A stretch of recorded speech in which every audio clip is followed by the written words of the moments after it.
Ramai yang tanya aku, bang, macam mana kita nak pilih hydration vest? Dekat Decathlon kita ada 3 jenis hydration vest, iaitu 5 liter, 10 liter dan juga 15 liter. Semua hydration vest didatangkan dengan water bladder, kecuali untuk 900 race. Kipran 900 race, kapasiti dia 5 liter, sesuai untuk yang nak buat short distance 5 ke 21 km. Ringan, tak bug, just nice untuk air, kunci, phone dan juga gel korang. Kalau kau lari bawah 3 jam tanpa ada water station pun dah cukup. 10 liter hydration vest ni kira macam all-rounder, sesuai untuk distance sehingga 42 km tanpa water station. Boleh letak banyak barang, kapasiti air sehingga 2 liter.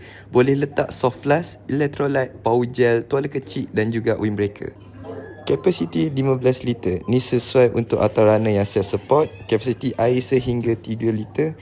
Banyak gila barang boleh letak macam first aid, makanan, jaket, headlamp. Semua hydration vest ada tempat untuk korang nak letak soft flask dan juga untuk nak letak korang punya phone. Sebab apa? Material dia adalah water resistant.